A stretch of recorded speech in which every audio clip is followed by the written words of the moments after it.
안녕하세요. 자, ETF 매수 시점 언제 전쟁터에 진입할 것인가 하면은 매수 시점은 두 가지다. 한번 읽어볼게요. 빠르게. 지하 10층 밑에 안반수가 있다.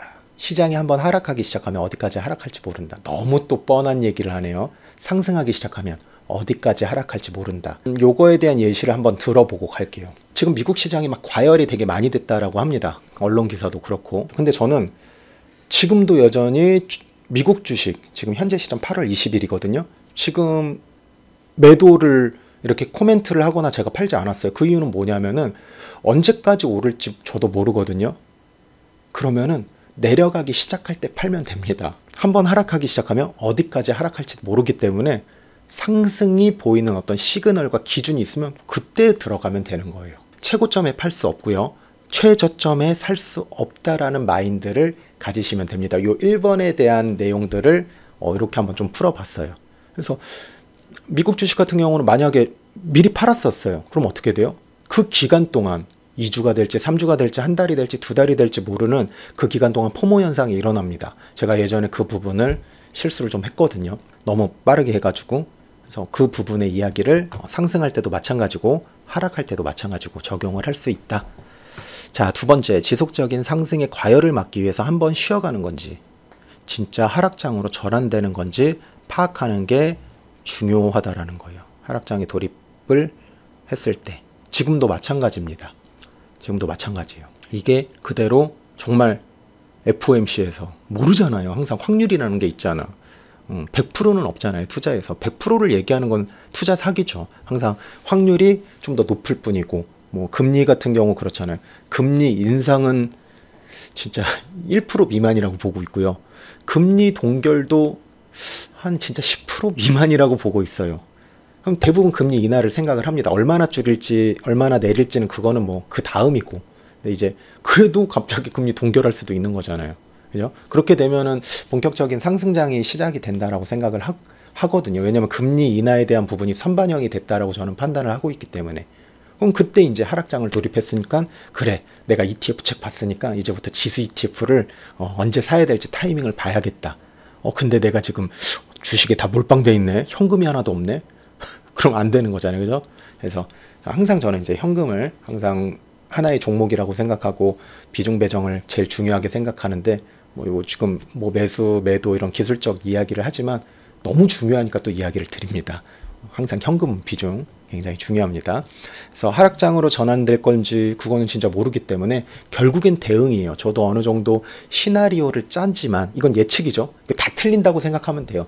시나리오를 짜지만, 그러면 다 틀릴 건데 시나리오 왜 짜라는 거는 투자자로서의 어떤 기쁨을 앗아가는 거거든요. 저는 제가 틀려도 계속 시나리오를 짤 겁니다. 마치 제가 오늘 세웠던 여기 액션 플래너에서 세웠던 계획이 제 계획대로 되지 않을지언정, 우리 계획대로 안 되고요. 그리고 내 뜻대로 안 되는 거 알지만 그럼에도 불구하고 계획을 세우고 매매 시나리오를 짜는 이유가 바로 투자 아닌가요? 그리고 그거를 긍정이라고 하죠. 누구나 다 잘 될 것 같은 거를 하는 거는 긍정이라고 생각하지 않아요. 그럼에도 불구하고, 내 상황이 이럼에도 불구하고가 긍정이지, 뭐 무조건 잘 되는 거는 긍정이 아니죠. 저는 그렇게 생각을 합니다. 그래서 대응을 해야 돼요. 결국에는 틀릴 수 있을지언정. 그래서 하락 시그널의 기준이 필요하다. 이 기준을 안다고 해서 100% 다 맞출 수 있는 건 아니지만 그럼에도 불구하고 계속 하는 거죠. 0.1%, 0.01%라도 높일 수 있다면 하는 겁니다. 그리고 아는 것과 모르는 것은 천지 차이예요. 기준이 있고 없고는 저는 천지 차이라고 생각을 합니다. 1%의 승률을 높이기 위해서다.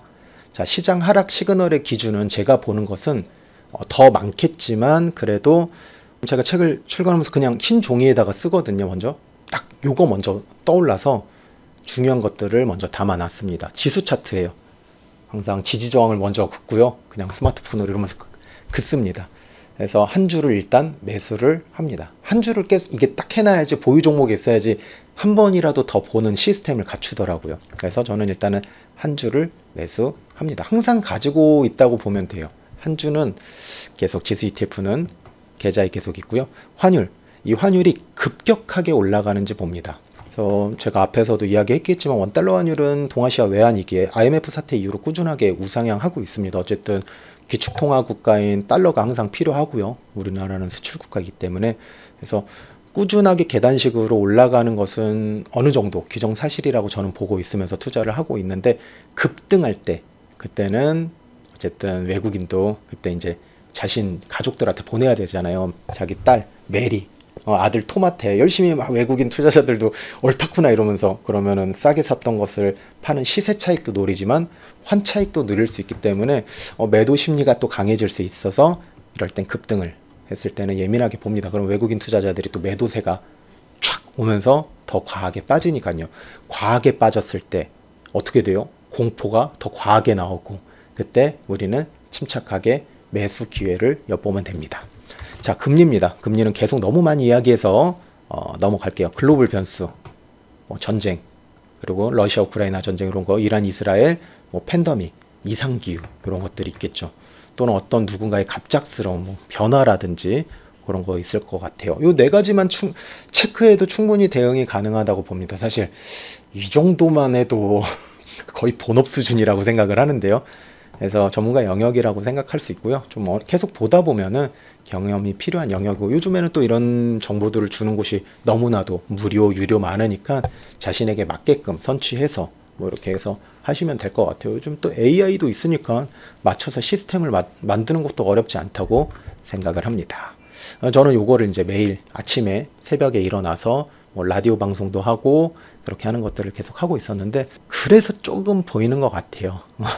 꾸준하게 해서 하루도 빼놓지 않는 그 연속성이 있어서 틀릴 때도 있지만 그래도 예전보다 점점 나아지고 있는 상황이 되는 것 같습니다. 그래서 상승장에서 하락장의 시그널이 보였을 때부터 이제 점점 매수를 해야겠구나, 이때부터 시점을 잡아야겠구나 라고 생각을 하시면 됩니다. 25년 8월 20일 기준으로 지금은 하락장으로 꺾이는지는 판단이 안 됩니다. 좀 더 지켜보고 있습니다. 여기에 이제 이런 기본적인 제가 보는 루틴에다가 이제 상황적인 걸 좀 넣죠. 예를 들어 한미 정상회담이 8월 25일, 26일 이틀간에 있다고 하는데, 그런 부분, 트럼프 대통령이 워낙 정상회담을 리얼리티 쇼라고 처럼 하잖아요. 그럼 거기에 대한 불확실성이 있단 말이에요, 또. 그래서 그런 부분들도 조금 이제 시기적으로 그때마다 조금 이제 넣긴 하지만, 기본적으로 보는 거나 제가 아까 이야기 드렸던 지수 차트, 자본가의 흐름, 자본가의 돈의 흐름 캔들에 담겨져 있으니까요.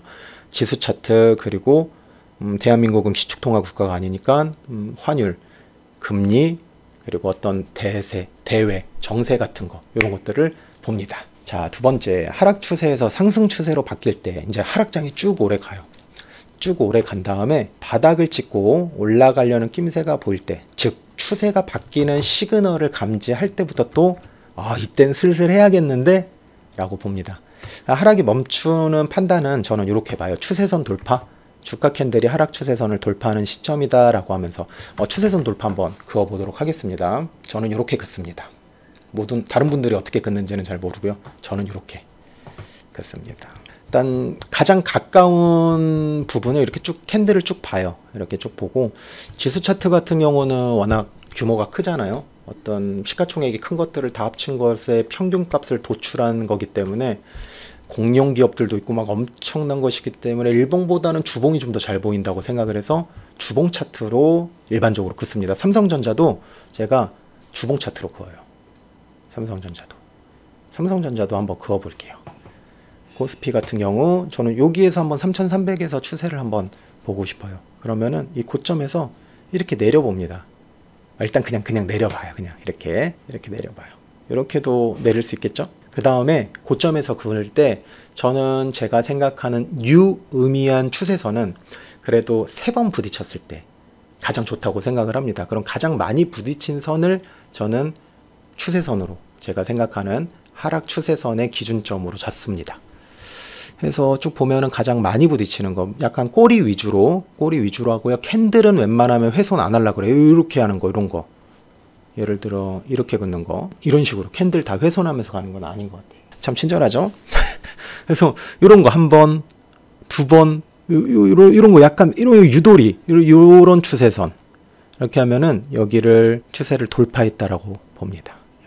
여기를 딱 돌파를 하면은 요선을 돌파하면은 돌파됐다고 봅니다. 캔들이 걸치지 않고 빵 갔을 때. 그래서 이렇게 쭉 여기에서부터 보지만 그래도 쭉 갔죠. 근데 이런 게 있어서 그래요. 그래서 막 끝과 끝을 연결하는 거를 별로 좋아하지 않아요. 근데 이때 판단을 하죠. 이때 23년 4월 달에 판단을 해서 우리가 이때 수익을 잘 냈습니다. 23년도에. 후반부에 좀 어려웠죠. 요게 아마 PEF 사태가 있을 거예요. 부동산 PEF, 우리나라 자체적으로 부동산 PEF 여파로 이렇게 하락장을 했죠. 그럼 그동안 먹었던 거 다 날리거든요. 그래서 수익 실현을 계속 해야 됩니다. 코스피 코스닥은 장기 투자에 적합하지 않다라는 것도 알 수가 있죠. 그래서 여기서 이게 요 정도 먹을 수 있어요. 요 정도. 여기 또 피해 있어야 되고 막 테마주 이렇게 왔다 갔다 하고 그다음에 또 다시 이렇게 하고 요런 상황입니다. 여기에서 이제 다시 추세를 쭉 그어 보면 잘 안 그어지죠. 그죠? 여기 한 번에 상승이 있었기 때문에 그래서 여기에서 이렇게 그어보고 긋습니다. 여기서 그으면 돼요. 그래서 이렇게 여기 돌파하고 여기 지지 받고 쭉 올라갔습니다. 빠르게 올라갔죠. 굉장히 가파르잖아요. 나스닥 이런 거보다는 쭉 올라갔고 그래서 한 번에 상승 사이클이 코스피가 쭉 있었죠. 상승 시기가. 그 다음에 이제 어떻게 될지 모르죠. 아직 하락으로 갔다라고 보기에는 어렵다 라는 겁니다. 이렇게 추세선으로 확인을 합니다. 삼성전자도 한번 빠르게 그어 볼게요. 삼성전자 월봉으로 그어도 돼요. 연봉으로 그어도 되고요. 이렇게 그어져 있네요. 이렇게. 그래서 요 동안 하고 여기 이제 중요한 지점을 하고 무너졌다가 최근에 다시 또 회복하는 것처럼 보이지만 이것도 이제 다시 추세선을 또 여기에서부터 이제 또 그어 나가야겠죠. 과거의 추세선이 유의미하게 작용하는 경우도 많습니다. 지지 저항도 많이 작용을 하고요. 그래서 지금은 뭐 반도체 같은 경우는 최근에 또 관세 부과도 있고 개별적인 이슈도 있고 그래서 지켜봐야 될 것 같아요. 반도체는 그냥 이렇게 차트를 보고 또 62,000원을 지켜주는지. 근데 내가 반도체를 만약에 모아갈 거야, 삼성전자를 장기적으로 모아갈 거 하면은 62,000원부터 어떻게 보면 가격 메리트가 많이 일어나는 거죠. 왜냐면 이 부근에서 가장 많은 사람들의 심리가 변할 거니까요. 변곡점이라고 하죠. 그런 막 의미 있는 지점 SG, 그죠? SG 뭐 이런 것들이 있는 겁니다. 자, 뭐 이거 더 길게 하면은 또 뭐 끝도 없는데 사실은 이게 이론적으로는 다예요. 이거를 많이 그어보고 내가 잘 그었는지 뭐 물어보고 잘 그은 건가요? 그럼 뭐 그냥 잘 그었는지 안 그었는지 제가 판단할 수 없지만 저는 이렇게 그을 것 같아요라고 하면서 이렇게 뭐 대답을 한다든지 뭐 그런 거겠죠. 자, 전저점 지지 성공. 아까 제가 이야기했던 것처럼 중요한 지점이 있는 그런 지지점을 이탈하지 않고 지지할 경우 시장에서 버티는 힘이 생겼기 때문에 그런 부분들도 판단을 할 수가 있습니다. 이렇게 중요한 지점이 꼭 있거든요. 그래서 동시에 추세선 돌파도 같이 보면 좋죠. 지지랑 방금 추세선 아까 같이 봤잖아요. 자, 이렇게 해서 차트 쪽으로는 이렇게 보고 있고요. 이 두 개를 이렇게 보고 있습니다. 왜냐하면은 상승이 되고 전환됐을 때 신문 기사로 나올 때는 어느 정도 저는 좀 아주 늦은 건 아닌데 거의 고점에 단기적 고점에 물릴 확률은 높기 때문에 저는 그렇게 하지 않고요. 여기 추세 돌파. 잘 그었어. 그죠? 책에 실으려고. 그래서 이렇게 추세 돌파하고 어떻게 돼요? 7개월 상승이야. 다른 건 2, 3년인데 우리나라는 그렇습니다. 또 대중의 관심도 좀 많이 봅니다. 특히 고점 볼 때 사람들이 외면하고 특히 대중들이 외면하고 관심이 없을 때 저는 그때는 좀 더 공부를 많이 하고 좋은 것들을 충분히 시간을 가지고 살 수 있습니다. 네, 그래서 작년에도 뭐 금 같은 경우도 미리 좀 했던 거고 비트코인도 어느 정도 관심이 없었을 때 천천히 매수 밴드 잡아서 비트코인은 이제 다른 거 말고 비트코인이 이제 지수 같은 느낌이 들더라고요. 그 코인에. 그래서 그 지수 하듯이 대응을 했던 것 같습니다. 이렇게 적용을 확장을 할 수도 있습니다. 본질, 내가 어떤 기본 개념이라든지 이런 것들이 탄탄하면요. 쭉쭉쭉쭉. 네, 이렇게 추세, 방향, 어떤 시점에 대해서 이야기를 드렸고요. 이번 영상은 여기까지 하고 이제 다음에는 분할 매수 두 가지 방법에 대해서 배우도록 하겠습니다. 감사합니다.